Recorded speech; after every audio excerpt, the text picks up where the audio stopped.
Alright guys, welcome back, and today we finally have the full trailer for Elio. It's just been teasers up to this point, so let's see what they have with us. Yep, let's go.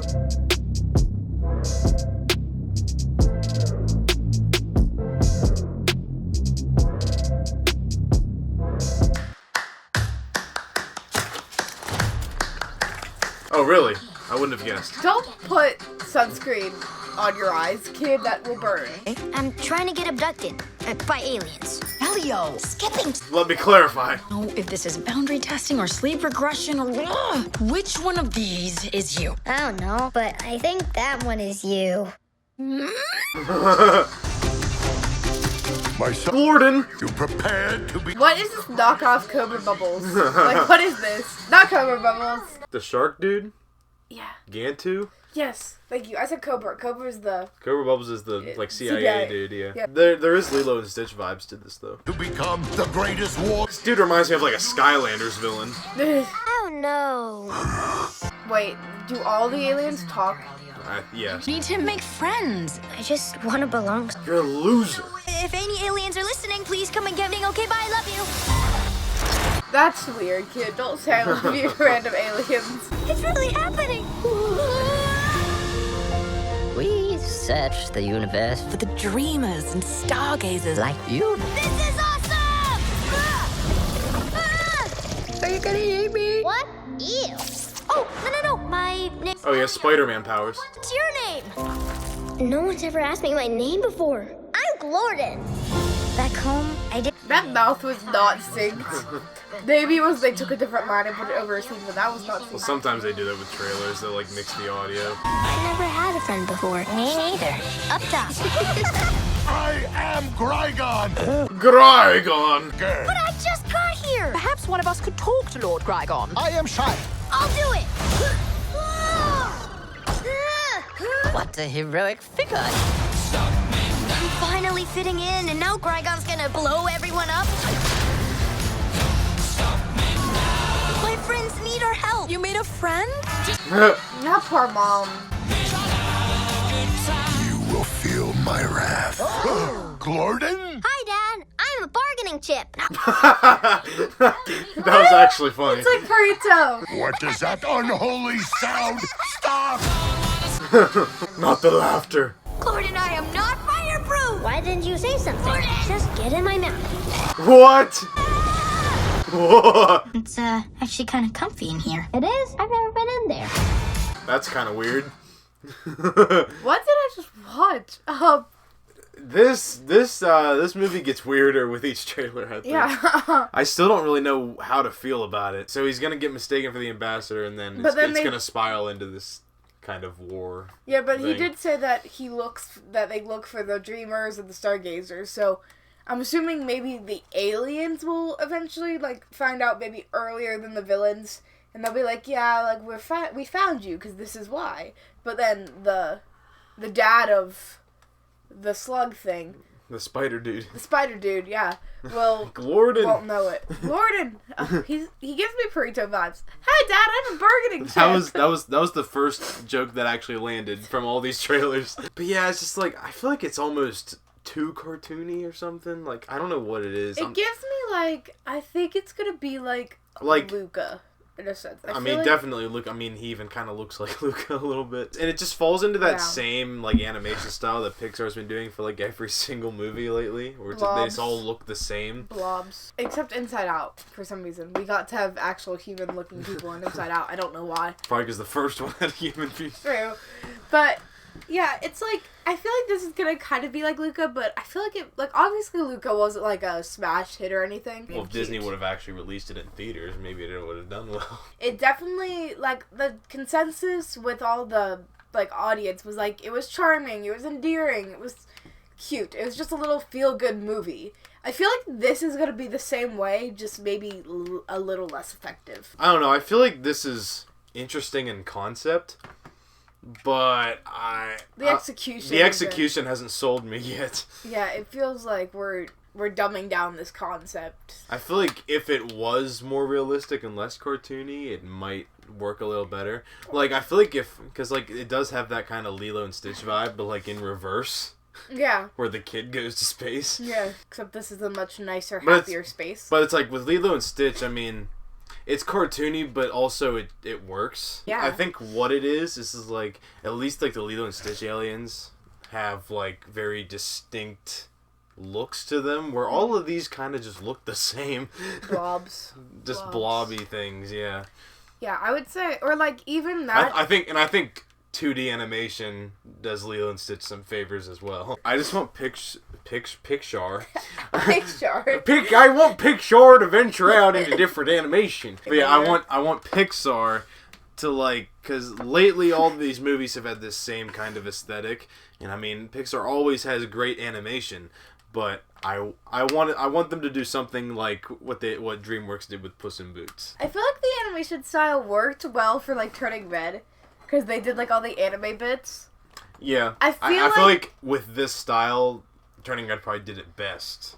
Yeah, I think Turning Red was good. Luca didn't really have this style. I mean, it was very cartoony humans, but they weren't blobs. No, I think Luca did. They were a little less. Luca's better than this. Like, this is way more Turning Red than Luca. Yeah. But Luca still had that aesthetic. Soul definitely didn't do it. I mean, Soul... With the humans. Soul kind of had it, but, like, in a less cartoony way. Soul had it with the, Soul had it with the actual souls. Was the most Definitely had better looking humans than the humans this. were fine. Yeah, I'd say... Like, Soul's kind of the in-between of, like, the blobby and then realistic humans. Yeah. Like, it's somewhere in the middle there. Yeah, but, like, I think Turning Red did it best, and now we should move on, and we should go back to, like, Linguini or something. Like, just actual humans. Make Make them look like people. So, yeah, I don't really know what else to say about this. It's, like, I feel like it could be okay, but I just haven't... None of these trailers have sold me on the concept yet. But, also on the topic of Pixar... They announced recently that Coco 2 is in the works. That's it. I'm jumping out the window. I can't. I'm done with this. Get me out of here. Get me out. Why? What do you do? Coco's dead. The main character is dead. I'm just gonna say that right now. I mean, Coco, the first one, is maybe top 3 Pixar movies for me. It's so good. But where do you go with a sequel? I just genuinely have no idea where to go with that. Yeah, I mean, Coco was a very contained story. Where do you go? Name one character who didn't get what they want at the end of Coco. Exactly. I mean, it was the perfect ending. There's no need for a sequel. Why? Unless they age up that baby. I mean, I could see them maybe aging him up a little bit. So we can have the baby a little older, but... And I mean, obviously the voice actor would be a lot older now. But yeah, I don't have much to say about Coco 2, other than the fact that it does not need to exist. No, there's no and way to take it. It's like, I mean, I'm open to it. But at the same time, I have no idea where you go. It's just like these are the types of sequels that I don't want. Unlike Zootopia 2, where the world of Zootopia is so diverse. And also, like there's so much you can do with that world and the themes presented. Yeah, in and that. also Zootopia is a cop movie. It's about, like, if you're taking it at face value, like a little, like, not. It's a buddy cop movie. You could meaning that at the end, sure, they solved one case, but they're gonna get another. So you exactly. Can I mean, there's everyone got what they wanted. Miguel could play music. Hector could go to visit his family. Coco got her father. Ernesto's dead, but that doesn't matter. Like, what else do you want? But like back to Zootopia 2, it's like I have full faith that will at least be good.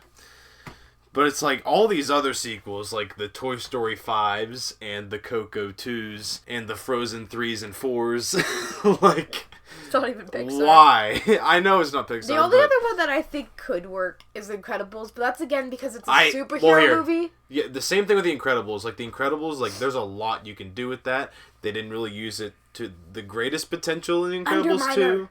Underminer. He's still as large.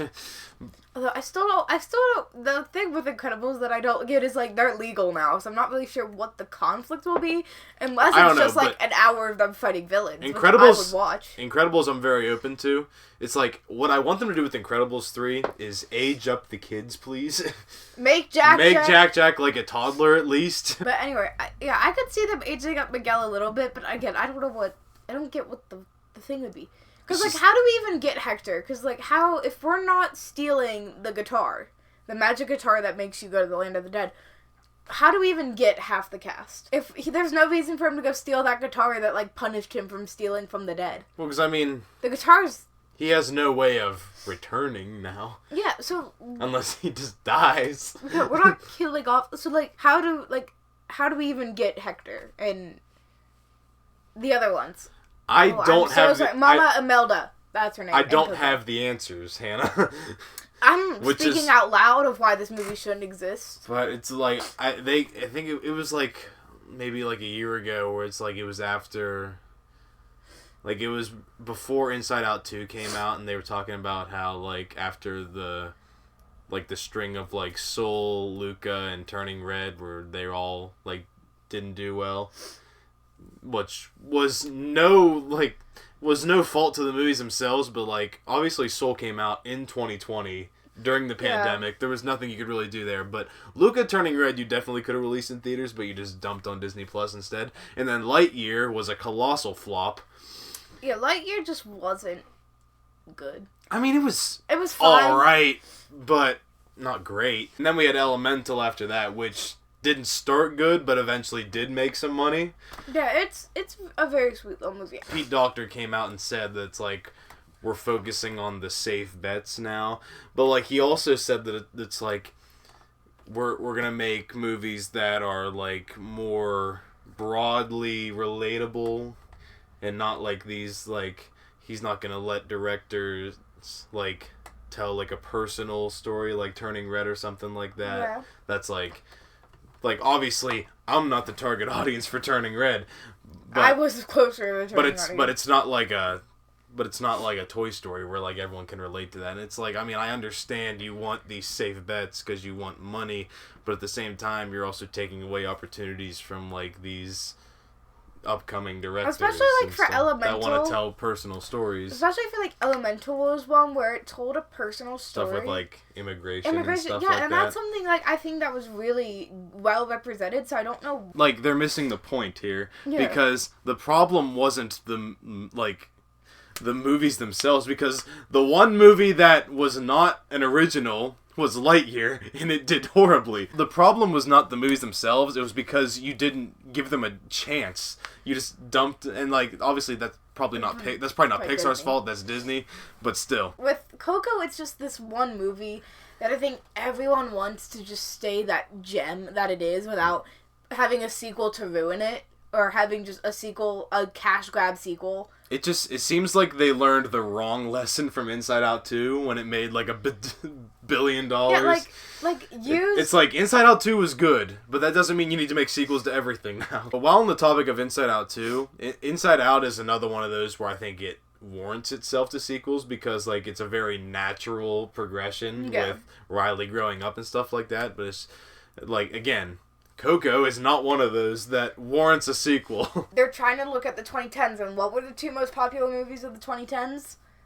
Coco and Inside Out. So, yeah, it's like, guys, I think we don't need this. I don't think we need Coco. With a confirmed release date of 2029, so mark your calendars. 2029? Yes, that doesn't even sound like a real year. I don't know, I feel like we've been regurgitating the same points for like 10 minutes now, so we should probably wrap this up. I don't like it. I don't like it. This started with Elio, by the way. No, Elio looks fine. So yeah, overall, Elio might be okay, and Coco 2 doesn't need to exist. So hope you guys enjoyed it, and we'll see you guys next time. Bye.